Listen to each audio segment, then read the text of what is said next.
네, 안녕하십니까. 충북보건과학대학교 기획부총장을 맡고 있는 정희승 교수입니다. 제가 그 일주기 전문대학 혁신지원사업 발전협의회 회장을 좀 이렇게 맡았던 관계로 오늘 이 자리에 좀 서게 된 것 같고요. 제가 겪었던 어떤 그간의 경험을 바탕으로 해서 전문대학 혁신지원 사업의 어떤 핵심적인 성과 그리고 앞으로의 발전 방안에 대해서 몇 가지 말씀을 드리겠습니다. 본 발표 자료는 이 작성 과정에서 현재 협의회 임원진이 많이 도와주셨습니다. 그 말씀을 드리고 지금 발표를 시작하겠습니다. 네, 발표는 현황과 성과, 지원 순으로 이렇게 진행이 되겠습니다. 먼저 전문대학의 현황을 간단히 말씀드리면 전문대학은 전국에 130개가 있습니다. 그 중에 국공립대가 7개고요. 국립대는 없고 공립대만 7개가 있습니다. 사립대가 123개로서 사립대학의 비중이 압도적으로 큰 이런 구조를 갖고 있습니다. 고등직업교육 영역에서 전문대학과 유사한 역할을 수행하는 기능대학 폴리텍의 경우에는 전국에 31개 캠퍼스를 갖고 있습니다. 전문대학의 숫자는 매년 감소하고 있고 입학 정원도 최근 3년간 6.5% 감소하였습니다. 네, 다음으로 사립전문대학의 재정 현황 및 규모를 살펴보면 법인에게, 학교에게, 산단에게를 모두 포함하는 총 재정값은 2023년 기준으로 5조 6,379억 원으로 2022년과 비교할 때 1,218억 원, 2.2% 증가하였습니다. 그 중에서 이제 학교 회계가 78.3%로 가장 비중이 큰데 정작 이 학교 회계는 909억 원, 2.1% 정도 이제 감소했고요. 산단 회계가 국가 재정 지원 사업의 어떤 확대로 인해서 2,473억 원, 41% 큰 폭으로 증가하면서 전체 재정값을 증가시키는 그런 어떤 결과가 만들어졌습니다. 결과적으로 지금 전문대학의 어떤 재정 상황을 보면 등록금 수입이나 법인 회계보다는 법인 전입금보다는 이 재정 지원 사업에 대한 의존도가 갈수록 심화되고 있다. 이렇게 말씀드릴 수 있겠습니다. 재정 지원 사업 중에서 가장 비중이 큰 전문대학 혁신 지원 사업의 총 사업비 규모를 연차별로 비교해 보면 1주기 3년 동안에 2,908억 원에서 3,910억 원으로 34.5% 증가했고요. 2주기 3년 동안에는 3,880억 원에서 6,929억 원으로 78.6% 큰 폭으로 증가했습니다. 이 사업비를 이용해서 참여 전문대학들은 대학 특성과 지역 수요 등을 반영한 자율혁신 계획을 수립, 추진했고 창의적 현장 실무 인재를 양성해서 미래 수요에 대응하는 고등직업교육 생태계를 조성하기 위해 노력해 왔습니다. 네, 이러한 노력의 결과로서 얻어진 혁신지원 사업의 주요 성과를 살펴보겠습니다. 먼저 핵심 성과 지표 위주의 정량 성과가 되겠습니다. 우선 전문대학이 강점을 갖고 있는 취업률 부분을 살펴보면 먼저 취업률은 1주기 사업이 종료된 2021년 69.1%에서 2주기 사업 2년 차인 23년도에 73.2%로 상승하였습니다. 취업의 질을 판단할 수 있는 4차 유지 취업률은 76%대 중반을 꾸준히 유지하고 있고요. 요즘 지역과의 상생을 위해서 중요하게 언급되고 있는 지역 정주 취업률은 2018년 기준 49.5%를 기록해서 지역 산업에 필요한 그러한 인재 양성에 전문대학이 크게 기여하고 있다. 이렇게 좀 말씀드릴 수 있겠습니다. 다음으로 재학생 충원율은 이게 각 대학에서 많은 노력을 기울이고 있음에도 불구하고 학령 인구의 감소로 인해서 연차별 이렇게 감소하고 있는 상황인데요. 다만 혁신지원 사업 참여 대학의 재학생 충원율과 전체 전문대학의 재학생 충원율을 비교해 보면 약 6%포인트 정도 차이가 나서 혁신지원 사업이 전문대학의 재학생 충원율 제고에 크게 기여하고 있다. 이렇게 좀 말씀드릴 수 있겠습니다. 교육비 환원율은 그 혁신 지원 사업의 효과가 가장 직접적으로 나타나는 지표라 볼 수 있는데요. 1인당 교육비는 21년 1,036만 3천 원에서 23년 1,185만 5천 원으로 14.4% 이렇게 증가했고요. 교육비 환원율도 182.8%에서 196.7%로 13.9%포인트 상승하는 이런 그 결과가 있었습니다. 이러한 지표를 통해서 학생 교육의 질적 수준이 크게 향상되었다라고 말씀드릴 수 있겠습니다. 다음으로는 그 교육 시스템 전환 관점에서의 그 성과를 말씀드리겠습니다. 첫 번째로 그 지식 기반 교육에서 실무 중심 경험과 활동 중심 교육으로 전환되었다는 점입니다. 그 역량 기반 교육 과정의 도입과 더불어 교수 학습 방법의 혁신이 동시에 추진되었고, PBL, TBL, 플립드 러닝 이러한 그 다양한 혁신적 교수법이 활용되기 시작했습니다. 두 번째로 급격히 변화하는 산업 환경에 유연하게 대처할 수 있는 교육 체제로의 전환을 꼽을 수 있겠습니다. 전문 대학은 상대적으로 어떤 그 학사 구조 개편이 좀 용이한 이런 그 특징을 갖고 있고요. 거기에 혁신 지원 사업의 지원이 더해져서 소단위 전공 및 마이크로 디그리 운영, LMS를 활용한 원격 교육 등이 활성화되고 있습니다. 이를 통해서 융합 전공을 이수한 미래형 전문 인재를 양성할 수 있는 그런 기반이 점점 공고하게 만들어지고 있습니다. 세 번째로 혁신 지원 사업을 통해서 미래형 첨단 교육 환경과 현장 밀착형 교육 환경이 구축된 그런 성과가 있었습니다.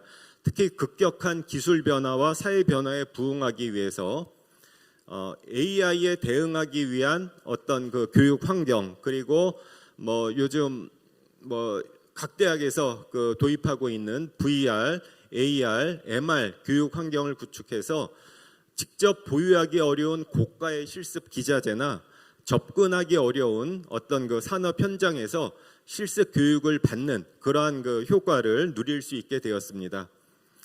네 번째로 혁신 지원 사업을 통해서 많은 세부 사업을 운영하는 과정에서 그 효과적인 성과 관리 체제 구축이 필요하게 되었고요. 이를 위해서 그 성과 관리 분석 과정 체계화를 통한 주기적 환류 시스템을 도입하게 되는 그런 성과가 있었습니다. 이것은 단순히 그 전문대학 혁신 지원 사업의 성과 제고뿐만이 아니라 대학 전반의 그 성과 분석 그리고 경영 효율화를 추구하는 그런 기반이 되고 있습니다. 기타 부수적인 성과로는 전문대학 혁신지원사업 발전협의회 차원에서 그 교수학습법과 성과관리 관련된 두 건의 정책 연구를 수행했고요. 참여 대학들의 자발적인 모임으로 그 ESG 대학 클러스터와 전문대학 데이터 기반 교육 성과 포럼이 결성되어서 매년 그 성과 발표회가 이렇게 그 시행되고 있습니다. 다음으로는 그 정성적 성과로서 중장기적 성과 창출을 위한 기반 구축 관련 성과입니다. 첫 번째로 지역 정주형 인재 양성 성과를 말씀드릴 수 있겠는데요. 이것은 그 지역 특화 산업 분야의 정주형 인력을 양성하기 위해서 전문대학에서는 그 지역 특화 산업 수요를 반영한 교육 과정을 개편하고 지역 정주를 위한 취창업 교육 프로그램을 개발 운영하는 이러한 그 내용을 통해서 그 지역 특화 산업 인력을 공급함으로써 지역 경제 발전에 기여하고 나아가 지방 소멸 위기를 완화시키는데 이렇게 그 기여한 그 성과가 있다고 볼 수 있습니다. 두 번째로는 그 지역 산업 현장 맞춤형 인력 양성입니다. 잘 아시는 대로 우리나라 그 기업에서 중소 중견 기업이 차지하는 비중을 살펴보면 업체 수로는 90% 이상, 근로자 수로는 80% 이상의 이런 그 큰 비중을 갖고 있는데요. 전문대학 졸업생의 약 80% 이상이 중소 중견 기업에 취업하고 있고 과반수가 지역 산업체에 취업하고 있습니다. 그 중에서도 그 지역 산업체가 가장 크게 인력 부족에 시달리고 있는 생산 기술, 생산 관리 부문에 이렇게 취업함으로써 지역 산업체의 인력난 해소에 크게 기여하고 있습니다. 세 번째로는 평생 직업교육 체제 구축을 말씀드릴 수 있습니다. 네, 지역 내 산업 분야 부족 인력 확보를 위해서 경력 단절 여성, 구직 청년, 직업 전환 준비자, 퇴직자 등 성인 학습자를 대상으로 하는 평생 직업 교육 그리고 직업 전환 교육을 운영함으로써 다양한 계층의 성인 학습자에 대해서 경제 활동을 촉진하는 그러한 성과가 있었습니다. 전반적으로 여기서 말씀드리는 이러한 영역은 링크 3.0 사업이라든지 하이브 사업, 라이프 2.0 사업 등과 같이 앞으로 라이즈 체계에 편입되는 특수 목적 사업들과 일부 중복성이 있습니다.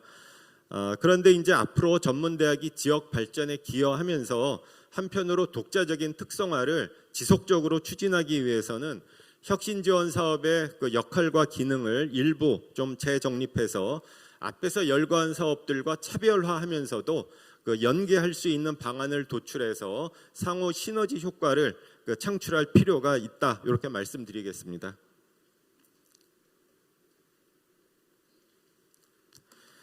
네, 향후 혁신 지원 사업의 발전 방안에 대해서 몇 가지 제언을 드리겠습니다. 먼저 1번 제언입니다. 아까 송창수 회장님께서 말씀하신 내용과 대동소이하다고 볼 수 있는데요. 먼저 혁신 지원 사업비의 확대를 통해서 전체 고등직업교육 또는 고등교육을 위한 재정 지원이 확대되어야 합니다. 교육 단계별 학생 1인당 공교육비 변화를 보시면 초, 중등 교육은 OECD 평균 대비 월등히 높은 수준을 나타내고 있습니다. 고등교육은 OECD 평균보다 현저히 낮은 수준이고요. 특히 전문대학은 거의 절반 수준에 이렇게 그치고 있습니다. 2020년 기준으로 볼 때 고등교육 재정 투자 및 지원 수준은 OECD 대비 67.5% 수준이고요. 정부 총 지출에서 고등교육 부문 지출이 차지하는 비율은 OECD 평균인 2.7%보다 낮은 2.4%에 그치고 있습니다. 내년부터 라이즈 체계가 본격적으로 시행되고요. 거기에도 분명 적지 않은 예산이 투입될 것입니다.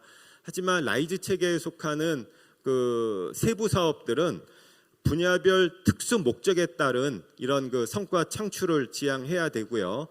지자체의 리드에 따라서 아마도 즉각적인 성과 창출에만 좀 이렇게 몰두할 가능성이 크다고 봅니다.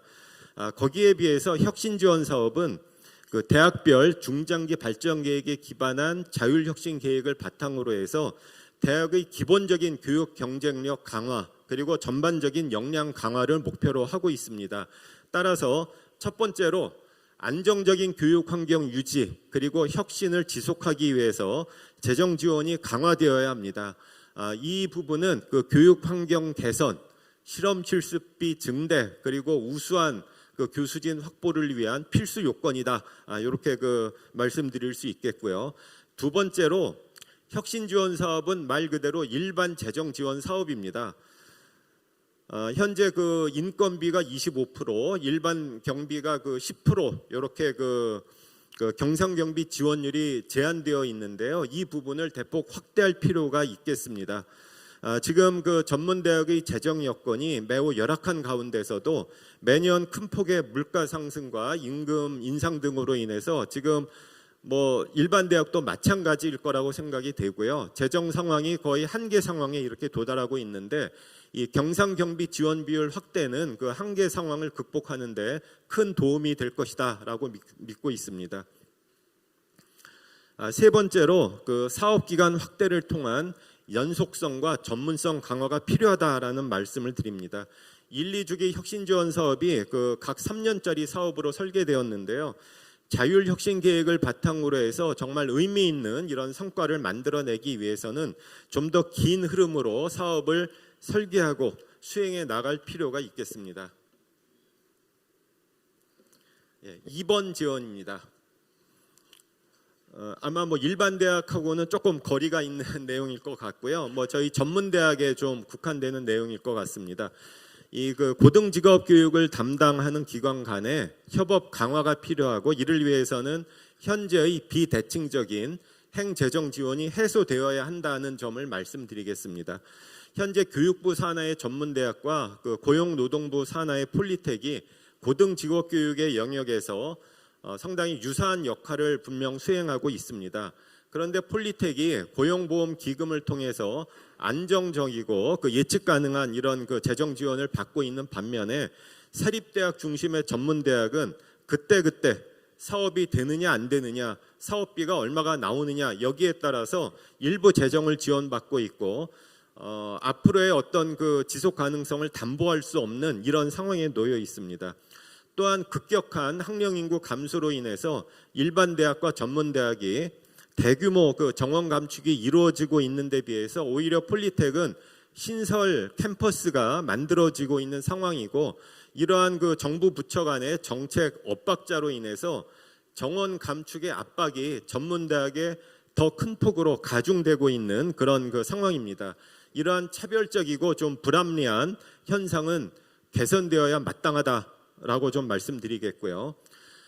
올해 그 2주기 신산업 특화 선도 전문대학 지원 사업, 이것이 이제 그 발표가 됐는데요. 여기에 그 폴리텍 연계형이라는 유형이 새로 추가되어서 전문대학과 폴리텍 간의 협업이 그 이루어지기 위한 그런 정책적 시도가 있었습니다. 이러한 시도는 뭐 상당히 긍정적이고 앞으로 좀 더 확대될 필요가 있다고 보는데요.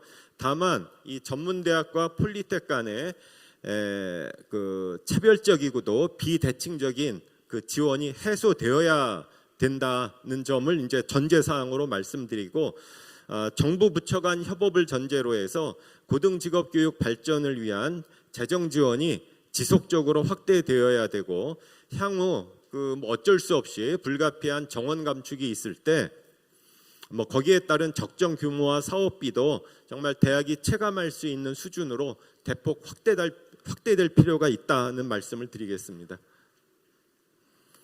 네, 3번 지원입니다. 전문대학 혁신지원 사업에서 사회 변화에 그 부합하는 다양한 성과 지표를 개발하고 이에 대한 지원이 강화되어야 합니다. 이 부분을 말씀드리기 위해서 먼저 그 현 시점에서 우리가 극복해야 될 전문대학에 대한 주요 위협 요인을 정리해 보았습니다. 첫 번째는 그 직업교육 또는 직업교육기관에 대한 부정적 인식입니다. 직업교육이라는 것이 현실적으로 대단히 중요한 이런 그 기능을 수행하고 있음에도 불구하고 우리 사회에서 가치가 저평가되어 있고요. 뭐 우선 선택지에서 제외되는 이런 결과가 초래되고 있습니다.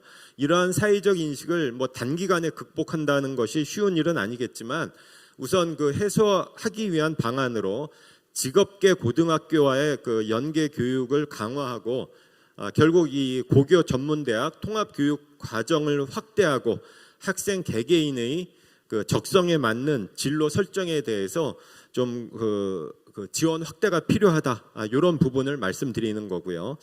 또한 그 생동감 있는 어떤 실무 교육을 위해서 그 현장 미러형 실습실 구축을 위한 인프라에 지속적인 투자가 이루어져서 전문대학에 가면 현장 실무 교육이 이루어진다라는 이러한 등식이 성립하도록 만들어 나가야 되겠습니다. 두 번째 위협 요인은 우리 모두가 절감하고 있는 그 학령 인구 감소 문제입니다. 뭐 학령 인구 감소 자체는 이미 피할 수도 없고 뭐 대학 선에서 어떻게 해결할 수 있는 문제는 아닌 것 같습니다. 따라서 이를 극복하기 위한 방안을 뭐 별도로 생각을 해야 되는데, 성인 학습자 대상의 평생 직업 교육과 외국인 유학생 유치를 생각할 수밖에 없고요. 성인 학습자에 대한 포괄적 지원, 그리고 외국인 유학생에 대해서 선발, 적응, 직무교육, 그리고 지역 정착에 이르는 어떤 그 체계적 지원 시스템에 대해서 새로운 성과 지표가 좀 필요하지 않나, 이렇게 좀 말씀드리겠습니다. 세 번째 위협 요인은 그 AI 중심의 디지털 대전환과 탄소 중립 등 새로운 패러다임의 출현입니다. 이게 뭐 어떤 기술 발전이나 그 기후 변화에 따른 자연스러운 사회적 요구라고 말씀드릴 수 있겠는데요. 대학이 이러한 부분에 제대로 대응하지 못하면 도태될 수 있다는 점에서 하나의 위협 요인으로 인식할 수 있고요. 반면 적절히 대응한다면 하나의 좋은 그 기회가 될 수도 있기 때문에 이 부분도 혁신 지원 사업에서 좀 다루고 지원이 강화되어야 할 것으로 생각합니다.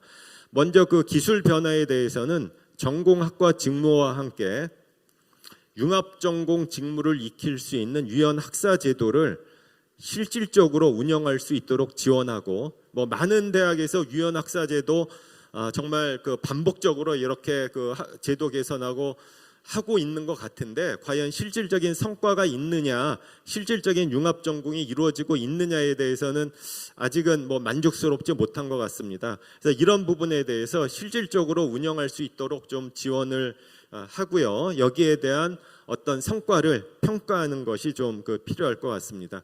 탄소 중립에 대해서는 그 대학 경영에 ESG 경영을 본격 도입하도록 안내 및 지원하고, ESG 평가 지표에 대한 어떤 개선 지수를 나름대로 어떤 평가 지표에 활용할 필요가 있지 않나, 이런 부분도 검토해야 될 것으로 봅니다. 네, 이상 그 전문대학 혁신 지원 사업의 핵심적인 성과와 앞으로의 발전 방안에 대해서 나름대로 정리한 내용을 이렇게 말씀드렸습니다. 최근 그 인구 위기하고 어떤 급변하는 산업 구조로 인해서 지역과 대학이 공동의 위기 상황을 이렇게 맞고 있는데요. 이러한 위기 상황을 극복하기 위해서는 대학으로서 어떤 그 인재를 양성하고 취청업시키고 지역에 정주시키는 이러한 선순환 생태계 구축이 필요하다고 보고요. 이러한 생태계 구축에 대해서 그 혁신 지원 사업이 좀 설계되고 운영되고 이것을 평가할 수 있는 자율 성과 지표가 좀 개발되고, 이 부분에 대해서 강력한 지원책이 필요하다라는 말씀으로 제 발표를 마치도록 하겠습니다. 네, 경청해 주셔서 감사합니다.